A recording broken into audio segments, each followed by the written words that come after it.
Štítovú hranu môžeme riešiť viacerými spôsobmi. Ako prvý spôsob je oplechovanie štítu použitím záveternej lišty. Z bočnej strany sa pripevní pomocou tesniacich skrutiek. Následne sa prichytí aj o latovanie. Pred pokládkou škrydly je potrebné odbiť závesný ozub, ktorý by zamedzoval správnemu uloženiu na záveternú lištu. Všetky škrydly v oblasti štítu sa musia prichytiť nehrdzavejúcimi príchytkami. Ďalší spôsob je pomocou okrajových škrydiel. Tondach má v ponuke viacero typov okrajových škrydiel. Pri škrydle bobrovka okrúhly rez okrajové škrydly kladieme do každého druhého radu. Pokládku začíname položením prvej okrajovej škrydly na latu nad odkvapovou škrydlou tak, aby nám ich hrany spolu lícovali. Vedľa každej okrajovej škrydly je potrebné použiť jednu 3/4 škrydlu, aby sme dosiahli pokládku na väzbu. Ďalší rad pokladáme iba so základnými škrydlami.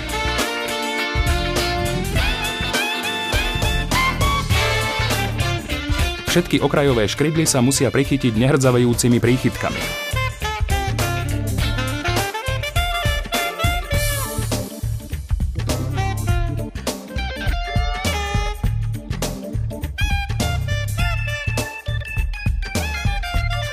Pri okrajových škrydlách, ktoré sú zložené z dvoch častí, a to zo základnej okrajovej škrydle a okrajovej platne, je potrebné vopred osadiť štítovú latu.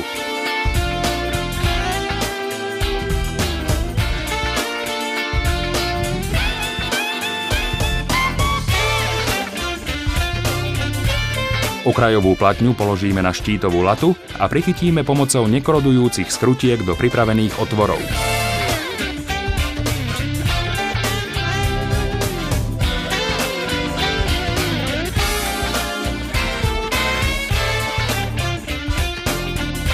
Túto platňu následne prekryjeme základnou okrajovou škrydlou a prichytíme.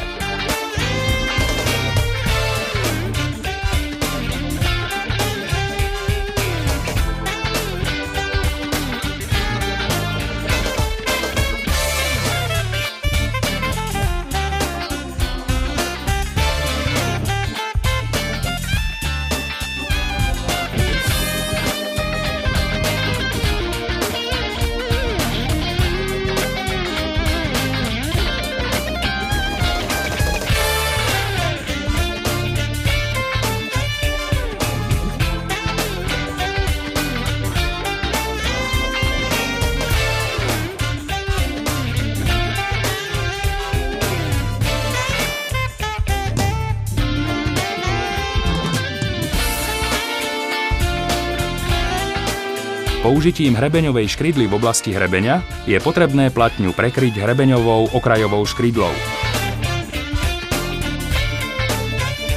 Pokladanie ostatných škrydiel je možné s použitím štítovej laty alebo bez.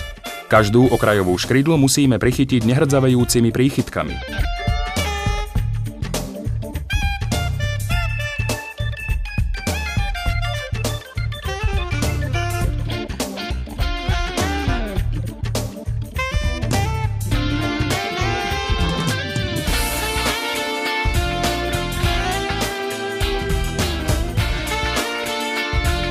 Pri ukončení strechy múrom môžeme použiť tesniaci pás ako klampiarsky prvok s butylkaučukovou lepiacou hmotou. Tento pás prilepíme na škrydlu a na múr a vytvarujeme.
Tesniaci pás ukončíme krycou lištou, ktorú priskrutkujeme o múr tesniacimi skrutkami a zasilikónujeme.